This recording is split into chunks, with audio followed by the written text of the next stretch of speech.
오늘 성경 말씀은 신약 성경 디도서 2장입니다. 디도서 2장 14절 말씀 한 절 제가 봉독하도록 하겠습니다. 디도서 2장 14절입니다.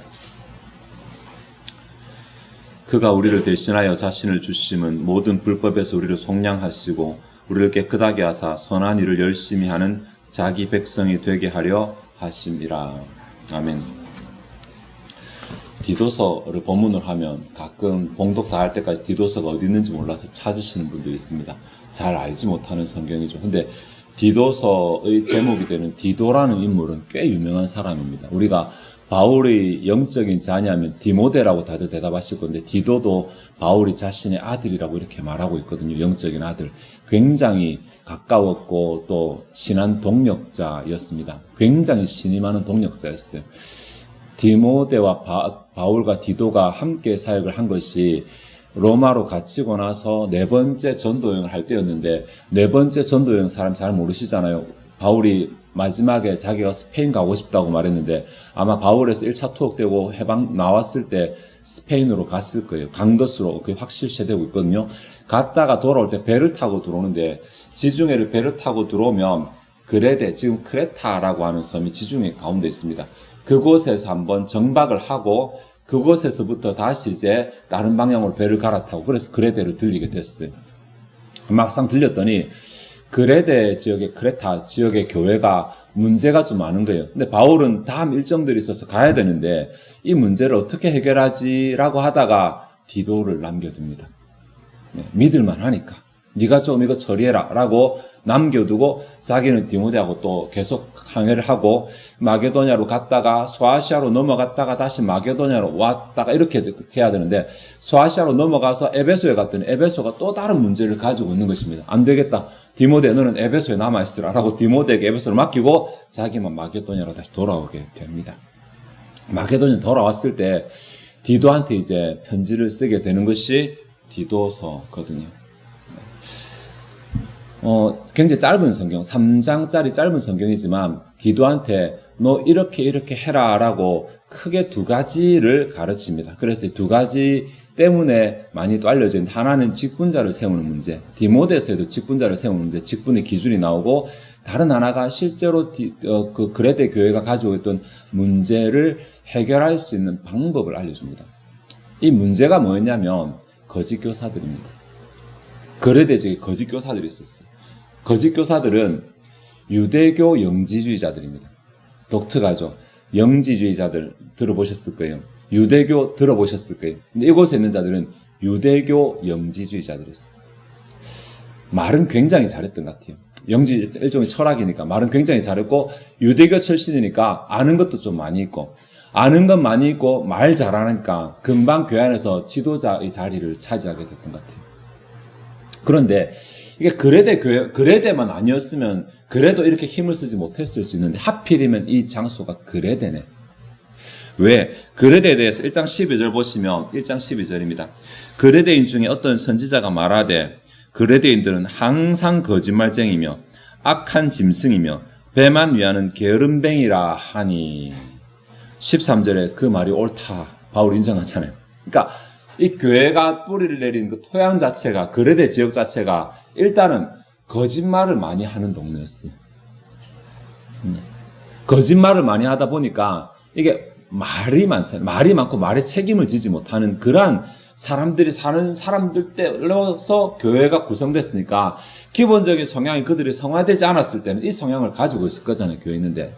그런데 유대교 영지자들은 아는 것 많고 말 잘하고 다음에 게으름뱅이고 하니까 굳이 뭐 행할 필요 없어, 이것만 알면 돼, 아는 게 중요해, 이렇게 가르쳤을 거잖아요. 말로만의 신앙을 가르쳤을 것이잖아요. 얼마나 잘 먹혀들었겠어요. 열심히 봉사하고 실천하는 교회 같았으면 안 먹혀들었을 건 딱 그레데인 교회 정확하게 먹혀들었죠. 그래서 바울은 이 문제를 해결해야 된다고 말하면서 이 그레데에 있는 거짓 교사들의 특징을 1장 마지막 절인 16절에서 이렇게 말하고 있습니다. 그들이 하나님을 시인하나 행위로는 부인하니 가증한 자요 복종하지 아니하는 자요 모든 선한 일을 버리는 자니라. 그들이 하나님을 시인하나, 이 말로 시인한다는 말이거든요. 말로는 인정하는데 행위로는 부인정한다. 이렇게 평가를 합니다. 교사들, 교회 안의 지도자들입니다.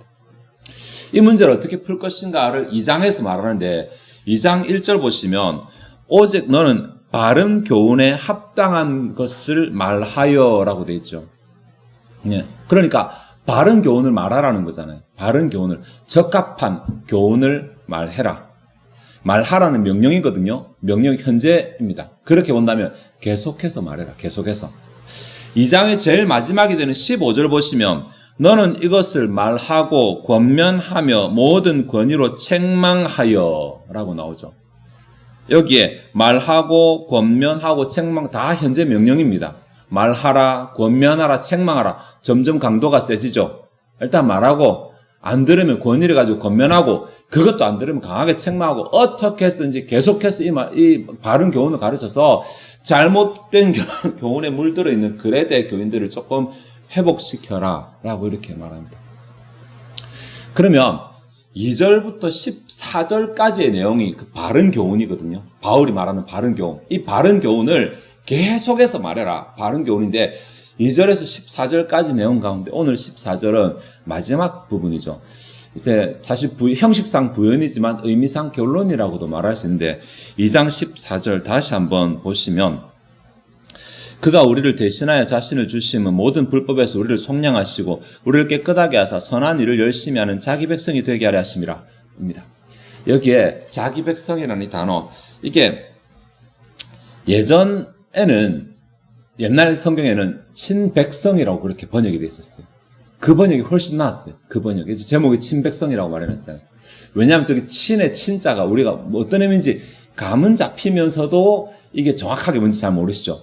자기 백성 하면은 자기 건갑다 이런 생각 드시죠. 근데 실제로 여기에 사용된 단어가 자기 백성으로는 번역될 수 없는 단어, 물론 친백성으로도 번역될 수 없는 단어지만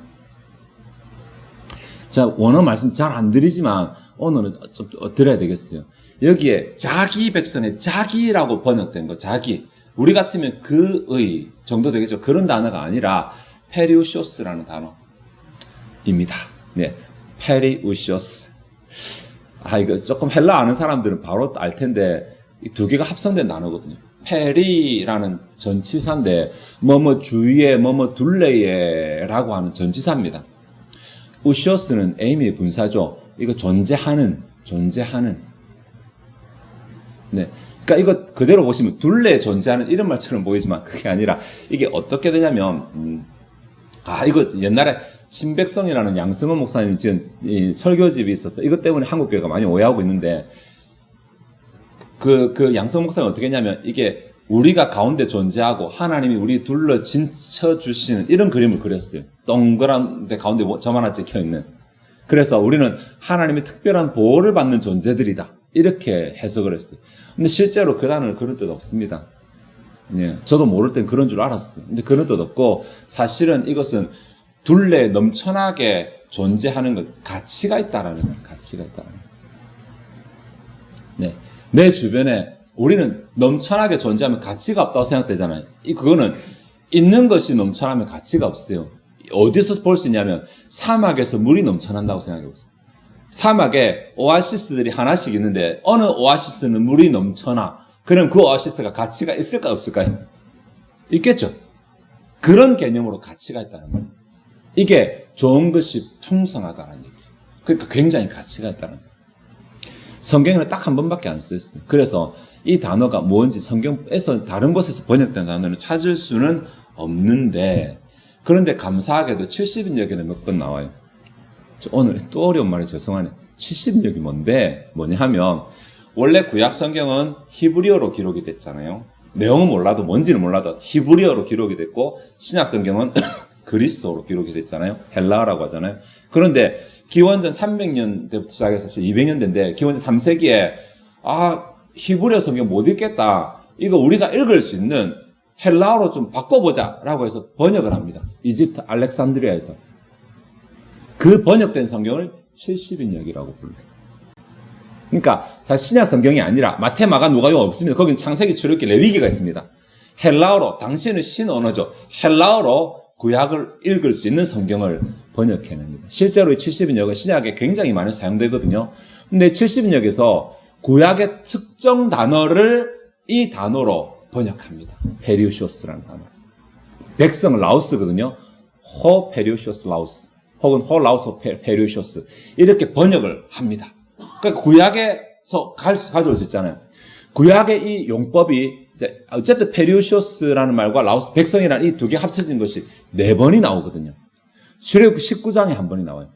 출애굽기 19장 우리 몇 주 전에 설교했잖아요. 굉장히 중요하다 그랬죠. 하나님과 언약을 체결하는 굉장히 중요한 그곳에 나오는데 하필이면 하나님이 언약 선언문 시작하자마자 바로 이 단어가 나옵니다. 출애굽기 19장 보면 봐야지. 모든 민족 중에 내 소유 이렇게 나옵니다. 내 소유. 그 다음에 3번이 신명기에 나옵니다. 그리고 신명기에서는 언약서거든요. 언약서. 이게 구약에 나오는 전부 다입니다. 하나는 언약을 체결할 때 이 단어가 나오고 다른 3개는 언약서에서 이 단어들이 나옵니다. 이 말 자체가 굉장히 언약적이라는 말이잖아요.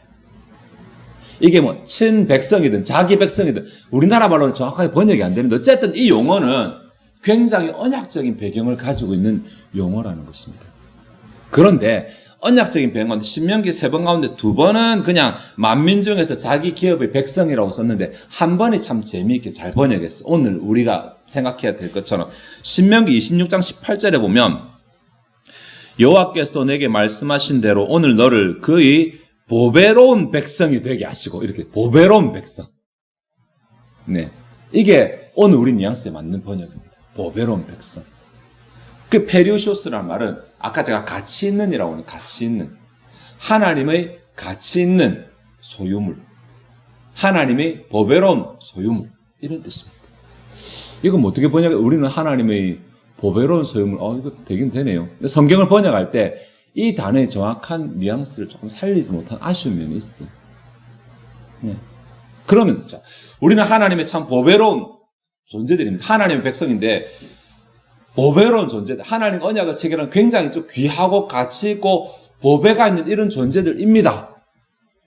그래서 문제는 이게 지금 그레데 교회의 문제를 해결하기 위한 바울의 대안 가운데 나온다는 거잖아요. 문맥을 보면. 그래서 우리가 하나님의 보배로운 존재니까 이거 잘 기억하자. 그러면 해결이 되는가? 우리는 하나님의 가치 있는 존재들이니까 이걸 계속 말하면 그럼 해결되는가? 그게 아니라는 것입니다. 말만 하는 자들도 자신들은 가치 있는 존재라는 것을 생각 안 한 거 아닙니다. 자, 특권의식 없었던 거 아닙니다. 오히려 영지주의자들은 영적인 지식을 알고 있는 자기들이야말로 진짜 특별한 존재들이고 그것을 알지 못하는 자들은 이방인이 아니라 기독교인들을 막 깠습니다. 같은 기독교인들을. 영적인 지식이 없다고.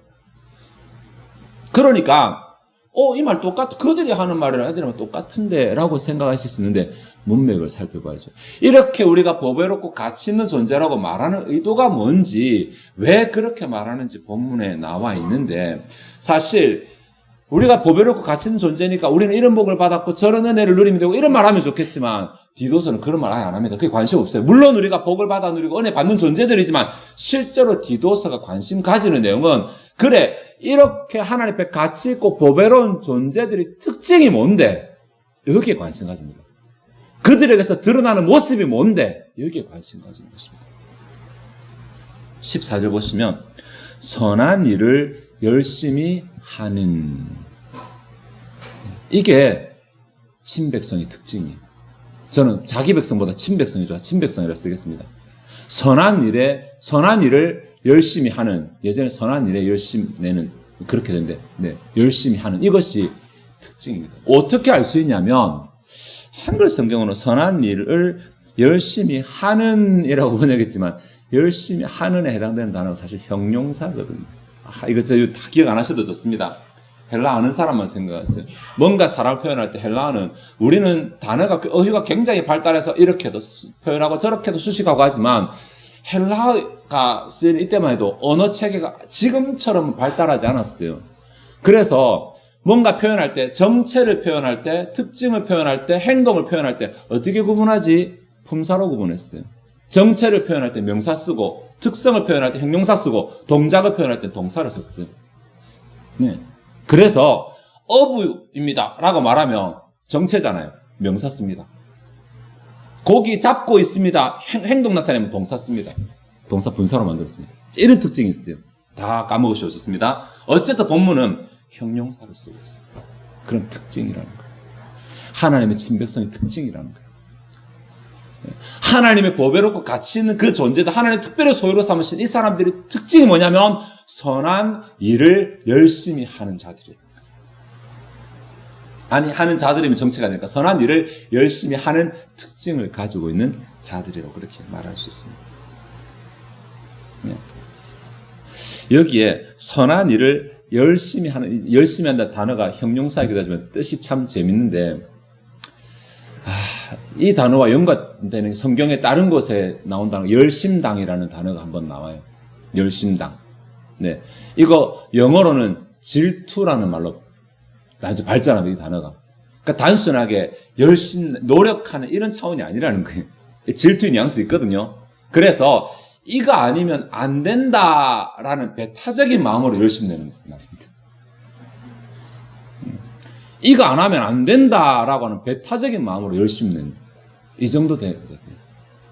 그러니까 하나님의 귀하고 거룩한 하나님의 귀하고 보배로운 이 소유물의 특징이 이들의 특징이 뭐냐면 이 사람들은 선한 일에 대해서 이거 아니면 안 된다. 이거는 반드시 해야 된다라고 생각하면서 하는 특징을 가지고 있다는 거예요. 되면 하고 안 되면 말고 뭐 하면 좋지만 안 되면 어쩔 수 없고 이 정도 차원이 아닌 것입니다. 호감, 관심이 아니라 집착하듯이 선한 일을 열심히 합니다.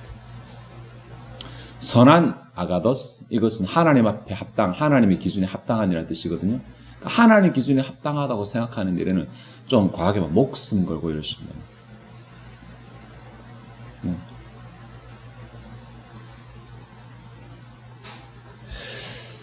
어저께 우리 청년회 이제 중고등 수련회 끝났잖아요. 청년들이 너무 부각이 돼서 죄송합니다. 중고등 수련회 끝났는데 네, 아마 가신 분 다 똑같이 느끼셨을 거지만 우리 교회 뭔가 다르다는 생각하셨을 거예요. 다른 교회가 비교가 되지 않던가요? 우리끼리 보니까 잘 몰랐는데 우리끼리 보면 별로 안 드러나는데 다른 교회랑 비교해 보니까 차이가 확 나지 않던가요? 우리 교회 청년들뿐만이 아니죠. 우리 교회 사람들은 그냥 딱 생산자에 서잖아요. 교회 안에서 수련회 전체 분위기를 생산하는 사람이 있고 소비하는 사람이 있거든요. 수련회답게 만들어가는 사람이 있고 그걸 누리는 사람들이 있어요. 근데 우리 교회 사람들 하나같이 생산자의 자리에 있잖아요. 다른 교회는 간혹 그런 사람들이 있다 하더라도 우리 교회는 모두가 다 그런 사람이었어요. 아닌 사람 없었잖아요. 뭔가 봉사하는 자리, 섬기는 자리, 뭔가를 해야 되는 자리에는 우리 교회 청년이 다 있었어요. 네. 진짜로 이거 자랑하셔도 될 것 같아요. 자부심 느껴도 될 것 같아요. 선한 일에 있어서 반드시 해야 된다. 내가 해야 된다고 생각하고 열심히 내는 거. 시키지 않아도. 자, 어쨌든 그래, 이 선한 일을 열심히 내는 자입니다. 그런데 1장 아까 16절 보시면 재미있게 이제 한글로 같은 말이 나오거든요. 이 거짓 교사들에 대해서 설명하면서 제일 마지막에 선한 일을 버리는 자. 그렇게 되어 있나요? 모든 선한 일을 버리는 자 아니라. 야, 뒤에는 선한 일에 열심히 하는 것이 하나님의 보배로운 친백성의 특징인데 거짓 교사들은 선한 일을 버리는 자들이네, 반대로. 물론 여기 선한이나 나는 다르지만 그래도 같이 쓸 수 있어요. 그런데 제가 아까 설명할 때 이들의 특징이 이들은 입으로는 하나님을 시인하는데 행위로는 부인하는 자라고 이렇게 말했잖아요.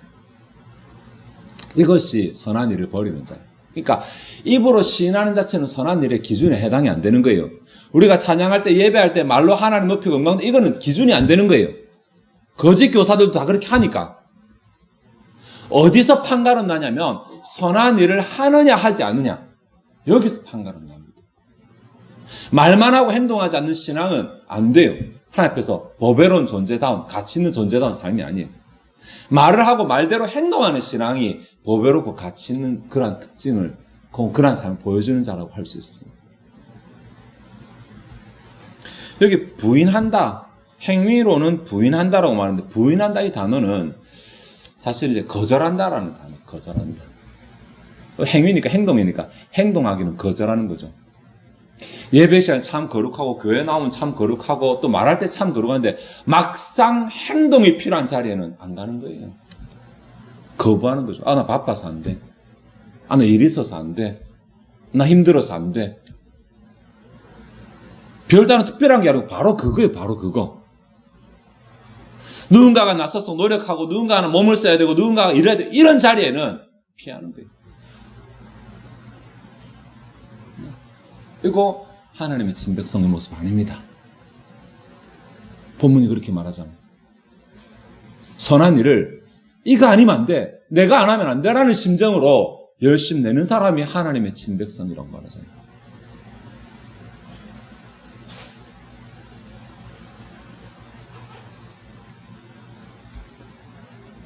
그러니 주일의 내 모습과 주중의 내 모습은 달라. 예배 때 내 모습과 밖에 내 모습은 달라. 이렇게 생각하신다면 여러분 다시 생각하셔야 돼요. 뭐 그렇다고 매 주중의 모든 삶이 막 진짜 뭐 입에서 성경 구절을 달달하면서 이렇게 살라는 말 아닙니다. 가치관이 문제니까 가치관이 문제. 예배 때는 내 안에 하나님이 만나는 시간에 하나님이 가득 차 있다가 예배 딱 나와 밖에 나가면 이제 하나님 온데간데 없고 세속적인 나만이 살아가는 하나님 없는 나만이 살아가는 그런 삶 살지 말라는 것입니다. 말씀을 정리하겠습니다. 예수님은 제가 오늘 강조 안 했지만 똑같은 14절 보시면 예수님은 우리를 그러한 존재로 만들기 위해서 자기 자신을 주셨어요. 네. 근데 이거 언급 안 했잖아요. 우리는 예수님의 구원의 은혜를 생각하면 내가 누리는 은혜만 자꾸 생각하잖아요. 예수님이 십자가 못 박혀 돌아가셔서 나는 죄 사함 받고 여기 나옵니다. 모든 불법에서 우리를 속량하셨다고 나옵니다. 네. 그럼 자 누리자라고 나오는데 오늘 그것만 하면서 더군다나 우리를 깨끗하게까지 하시는데 이거 하도록 우리를 깨끗하게 하셨다라고 말하고 있어요. 왜 우리를 속량하시고 왜 우리를 깨끗하게 하시는데 왜 우리를 깨끗하게가 도대체 뭐냐면 죄로부터 멀어지게 하는 것이고 죄의 문제를 해결하는 것이고 왜 우리의 죄의 문제를 속량하셨는데 왜 죄냐 그게 아니라 속량하셨다라는 말은 우리의 존재를 하나님의 백성으로 바꾸셨다는 말이고 여기 깨끗하게 하신다는 말은 성화의 삶 가운데 하나님과 거리가 멀어서 하나님의 응답을 받지 못하고 하나님의 은혜를 누리지 못하는 이런 일들을 해결하시는 은혜를 받으며 살아갈 수 있도록 만드시는 일을 도대체 왜 하시냐면 우리가 선한 일에 열심 내는 특별한 존재 되도록 하시기 위해서 여기까지가 통으로 하나입니다. 네, 통으로 하나. 뭐 하나 딱 떼서 나는 요거만 좋아요. 이렇게 할 수가 없어요.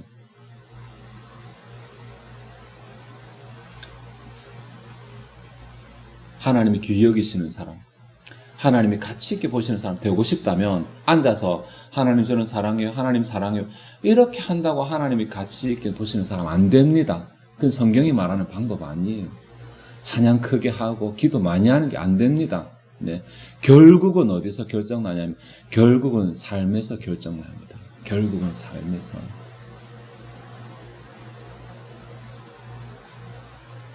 신앙은 말이 아니라 행동이고 개념이 아니라 삶이라는 사실을 기억하시고 제발 좀 회복했으면 좋겠네요. 몇 주간 언약에 대해서 말했죠. 언약 행함이 없이 어떻게 언약이 가능합니까? 언약은 체결할 수 있지 언약을 유지하는데 행함이 없이 어떻게 가능합니까? 네. 이스라엘도 하나님 앞에 언약적 행동을 안 하니까 버림받았잖아요. 이스라엘도 포로로 잡혀갔잖아요, 여러분들. 네. 그들이 예배가 없어서 잡혀간 거 아닙니다. 이사야서 1장 보면 그들은 예배를 드렸어요. 말라기서 보면 그들은 예배를 드리고 있어요, 여전히. 예배는 끊이지 않고 있었어요. 성전이 있는 한 예배는 끊이지 않고 있었어요. 예배를 안 드려서 아닙니다. 하나님이 받기 싫어하시는 예배는 끊임없이 드리면서 하나님께서 기뻐하시는 행동을 안 했기 때문에 언약적으로 살지 않았기 때문에 예배 시간에 내 모습, 교회에서 있는 내 모습을 기준 삼지 마시고 평상시 삶에서 내 모습이 하나님을 얼마나 기쁘시게 해드릴까? 내가 진짜 하나님의 거룩한 하나님의 가치 있는 보배로운 존재다운 삶을 살아가고 그 특성이 나타나는 삶을 살아가고 있는가? 이거 생각해 보시고 그러한 삶을 살고 있다면 감사해요. 그러한 삶을 살지 못하고 있다면 그래 한 조각이라도 오늘 이렇게 기로 내가 삶의 한 부분이라도 또다시 그러한 삶을 사는 부분으로 바꾸겠다 결단하시고 노력하는 그래서 진짜 하나님께서 야 내가 얘를 위해서 죽고 예수님께서 죽고 내가 얘를 날마다 깨끗하게 하는 이것이 헛된 일이 아니구나 라고 인정하실 만한 저와 여러분 되시기를 바라고 실제로 본문은 다루지 않았지만 이렇게 살아갈 때 하나님께서는 하나님의 특별한 소유에 대해서 보호하시는 복을 허락하시거든요. 보호하시는 복을, 특별한 소유이기 때문에 그러한 복을 받아 누리는 저 여러분 되시기를 바랍니다. 기도하시겠습니다. 하나님, 오늘 디도서 2장 14절을 중심으로 우리가 하나님의 친백성이며 친백성다운 삶의 특징을 나타내야 한다는 주의 교훈을 생각해 보았습니다. 우리가 말로는 얼마든지 하나님을 거룩하게 시인하는데, 우리의 입술은 굉장히 거룩한데 우리의 삶이 그 말처럼 살아가지 못한다면 우리가 그레데인처럼 거짓말쟁이고, 그레데인 가운데 있는 거짓 교사들처럼 말로는 시인하지만 행위로는 부인한 자의 범주를 벗어나지 못할 것입니다. 디도를 통해 끊임없이 그들이 잘못되었다라는 것을 지적하라고, 권면하라고, 책망하라고 교훈하신 것처럼 오늘 우리의 모습이 혹 그러하다면 우리의 마음속에서 끊임없이 성령께서 교훈하셔서 그러한 삶이 하나님을 기쁘시게 해드리는 삶이 아니라 하나님의 기쁨을 누리는 삶이 아니라는 것을 알게 깨닫게 하여 주시옵소서. 우리는 하나님과 언약을 체결한 자들이요, 언약적인 삶이 있으며 우리의 삶이 말이 아니라 행동에서 증명된다는 사실을 알게 하시고, 하나님의 선한 일들에 과하게 집착하는, 하나님이 기뻐하시기를 과하게 집중하는, 하나님이 즐거워하시는 것에 과하게 관심 가지는 우리들 되게 하시고, 우리가 그렇게 살아갈 때 하나님께서 당연히 우리에게 베푸시는, 귀한 소유물에게 베푸시는 보호의 복뿐만 아니라 언약적 의무들을 행한 자들에게 베푸시는 언약적 은혜와 복을 우리들이 다 누리게 하여 주옵소서. 이번 한 해가 지나기 전에 하나님의 선하심을, 하나님의 능하심을 모든 지체들이 다 누리게 하여 주시옵소서. 이 시간 주 앞에 준비된 예물을 드리고자 합니다. 우리의 마음이 즐거이 하나님을 헌신하게 하옵소서. 감사드리며 예수 그리스도의 이름으로 기도하옵나이다. 아멘.